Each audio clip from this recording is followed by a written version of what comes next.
Counterattack on location this week. We're here in Las Vegas, Nevada. We paid a visit to Team Vegas Henderson, a USA water polo club in the area that's helping to grow the sport.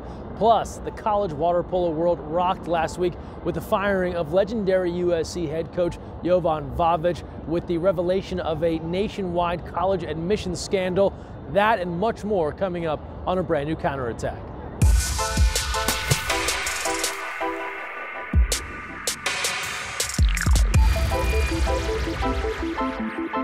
Hey everyone, Greg Mescall here. Thanks for joining us on the Counterattack. We've got a jam-packed show. We'll look back at the ODP Girls National Championships from this past weekend in Riverside, California. Plus, we'll check in with some folks from Team Vegas Henderson. But first things first, the big news from last week in college athletics and specifically college water polo as it pertains to USC and longtime head coach Jovan Vavic. You've heard the news by now, but let's get you caught up on all the latest details, including results from USC's most recent match this past weekend in Hawaii.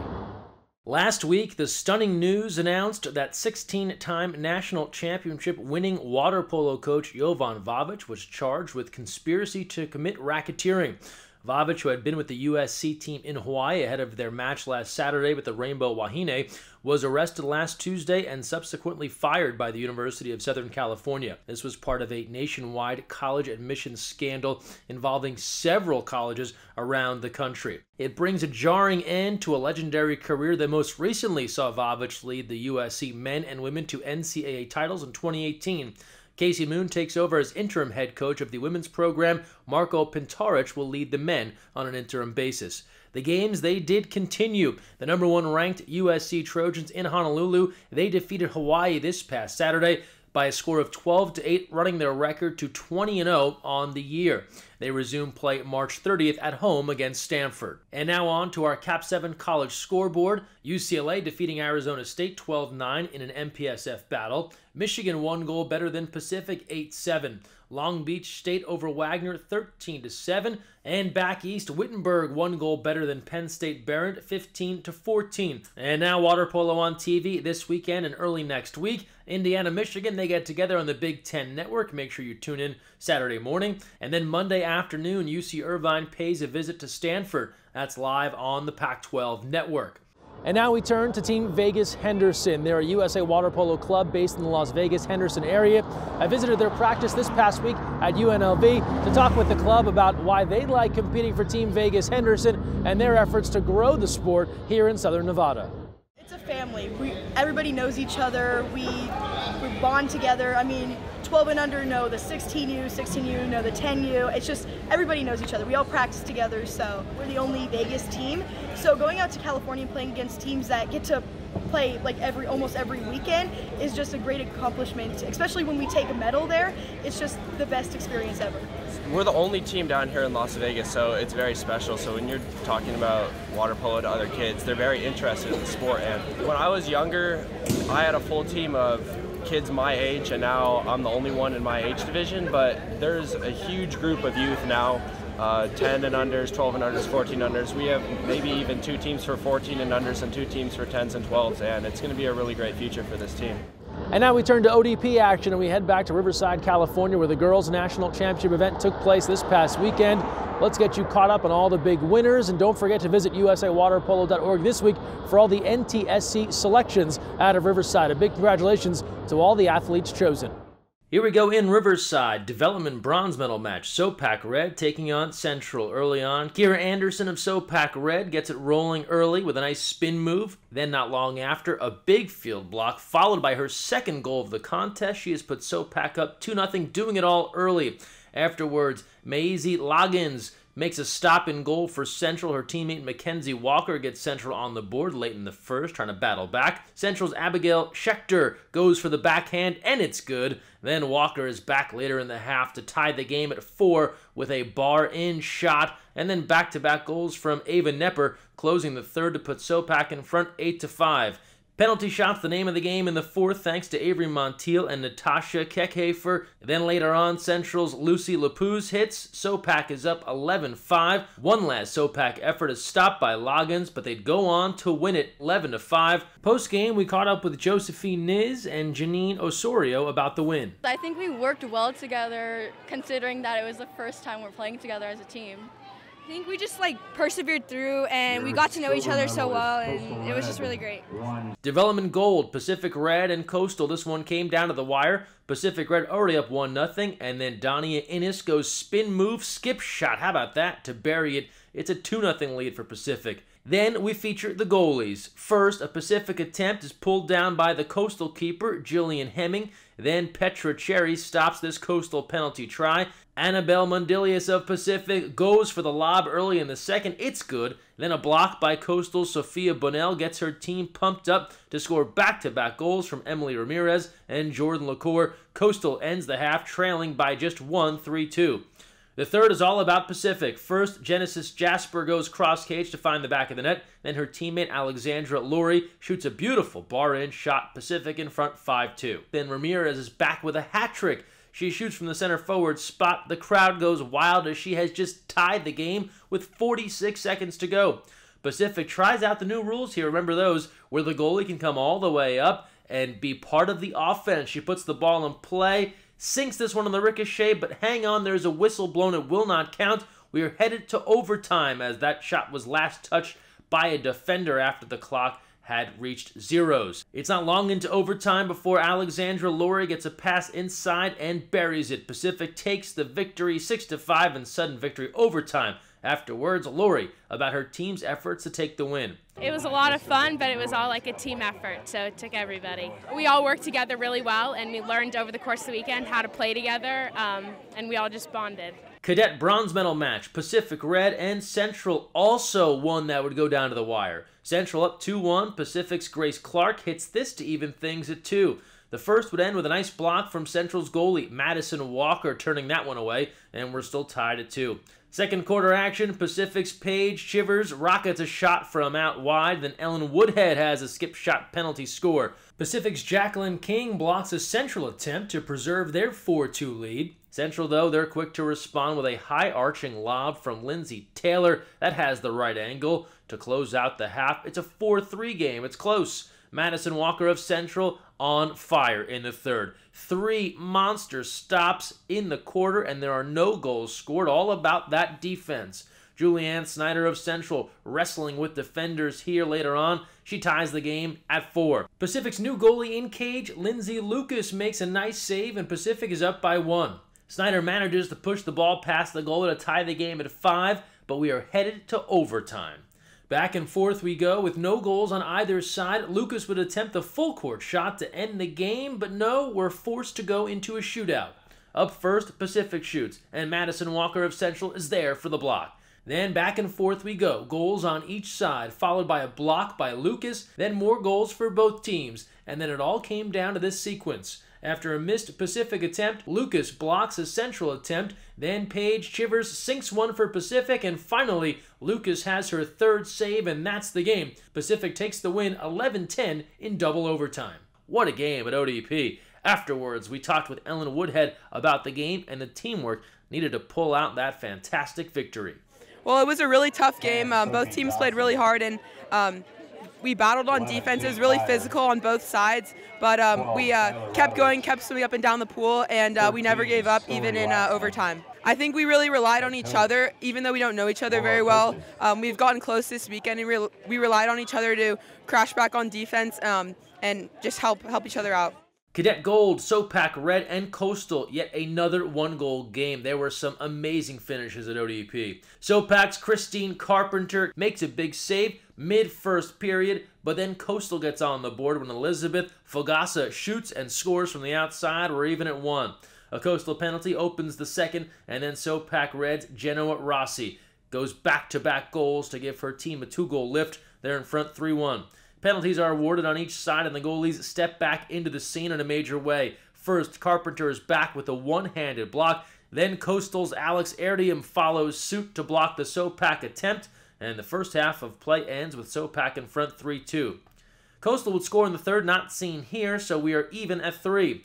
Ava Stryker of Coastal goes high upper corner to open the third. Next up, Sopak's Alexandra Love. Then back to Coastal with an outside shot from Kyan Callow. Then a bar down from Love. And finally a strong shot delivery from Rossi to even things up at 6 with 18 seconds to go. That was a wild quarter, but we're headed to overtime. Carly McMurray wastes no time going near side to seal the deal for Sopak Red. They take it 7-6. That's your game winner.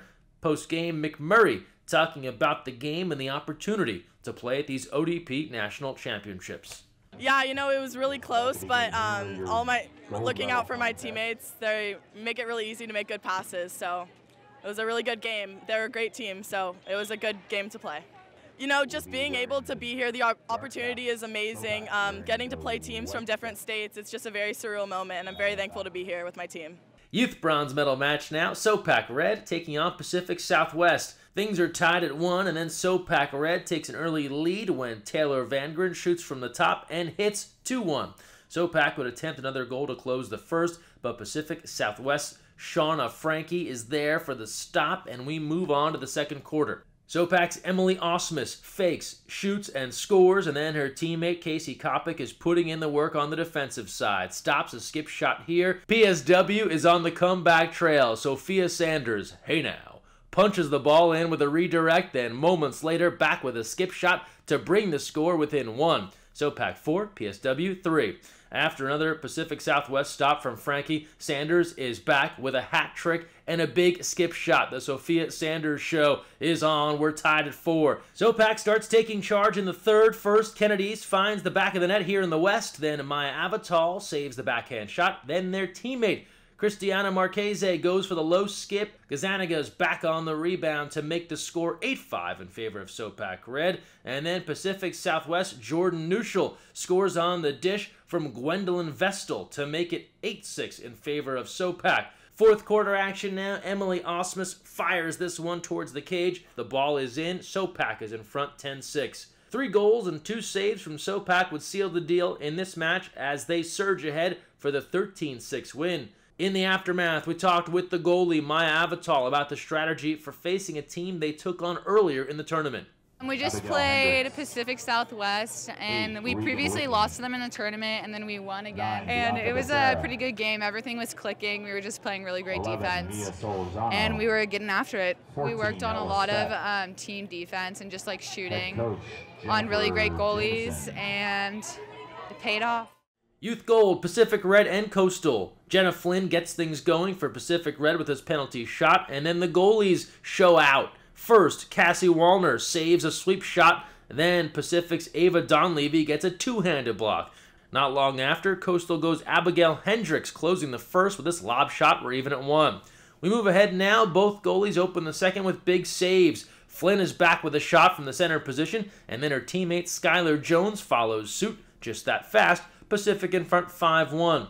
Stevie Lynn Griffin rising up for the skip shot to get one back for Coastal. It's a 3-goal game now. After goalie changes on each side, Pacific's new keeper, Grace Smith, opens the third with a stop, and Ava Dominic of Coastal follows suit to shut down this Pacific attempt. We move along. Bianca Becerra of Coastal converts on the 5-meter shot, giving Coastal their 3rd goal of the contest. They are chipping away, down 5-3. Eleanor Facey goes backhand to put Pacific a little further ahead with their 6th goal, and then Grace Smith is back to block an outside attempt from Coastal. She keeps that 3-goal advantage at 6-3. The 4th quarter has several efforts for Pacific, including a near side skip from Jones. They are cruising now, 9-3. After Don Levy stops another 5-meter attempt by Pacific, Sarah Fellner is able to hit the back of the net one more time, giving Pacific their 10th goal of the contest. One last outside shot is attempted by Coastal, but Smith is there for the pull down. She preserves the 10-3 lead. That's the game. Gold for Pacific Red. Post-game, we caught up with Smith about her very first ODP experience. I had a lot of fun. It was super crazy. I've never done this before, so it was a really great experience. My teammates all did so good. We're so supportive of each other. I had a lot of fun. It was way better than I expected, actually. Like, I already had high expectations, but just my teammates made everything so amazing. I'm so glad I came. I met a lot of wonderful people. Jamie's amazing. Everybody's amazing.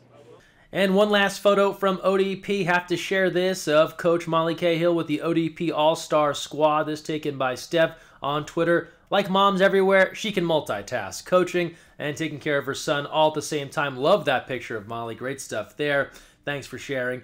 And now we move on to national team action, where the USA women's national team has arrived in Perth, Australia for the FINA Intercontinental Tournament. Roster announced last week at usawaterpolo.org. Familiar faces on the Team USA squad for head coach Adam Krikorian. 3 high schoolers making the team with women's college season underway, including Honey Vandeweghe O'Shea, Jewel Romer, and Abby Hill.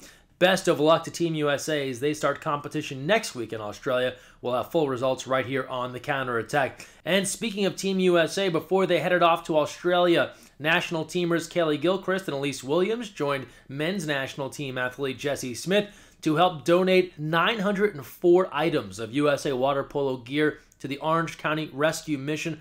What a great day, great way to give back for Team USA, and all those pieces of clothing going to go to folks in need. Great stuff there. And last but not least, the FINA World Championships will be here before you know it, and the referees have been announced. Congratulations to longtime referee Michael Goldenberg, who will wear the whites in Gwangju, South Korea, representing the United States. And now we close out our show, as we do every week, with our social media send-off powered by our good friends at Cobian. We begin with our weekly winner of Cobian free sandals. And congratulations to our latest Cobian winner, Christina, commenting on a recent ODP Championship post. And if you don't believe we're actually giving away sandals, check out this post. One of our recent winners, their sandals have arrived. And now on to the rest of our social media send-off. The Big A on Instagram sending in this video. Just some geese hanging out in the water polo pool.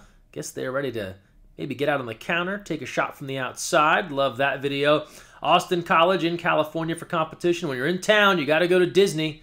The Ruse checking things out at the happiest place on earth. And back to ODP we go. Lots of dancing going on in Riverside. Who did it best? Check out these 3. Chase the money, chase the money. I look good, ooh, I'ma run that sack up to the ceiling like I should. I got 2 for $5 Applebee's in the hood. Chase the money. I look good, ooh, I'ma run that sack up to the ceiling like I should. I got 2 for $5 Applebee's in the hood.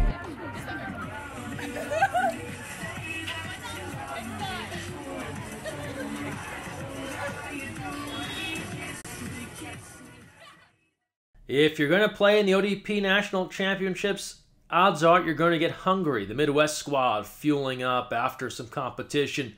You also might get tired. You got to relax. The Coastal team taking it easy here. Thanks for this tweet from Schmutzy11. Tier, they're all about the teamwork, whether you're at ODP or on the national team. Thanks for this post via Instagram. Speaking of Team USA, shout out to Olympian Luca Cupido winning big with his club team Pro Recco in Europe. Team USA on Instagram sharing this fun word search. What's the first sport you found? We know what we found, and we know what Olympic wrestling champ Jordan Burroughs found. He was looking for wrestling. He found water polo. Jordan, there's a place for you in the pool whenever you want it.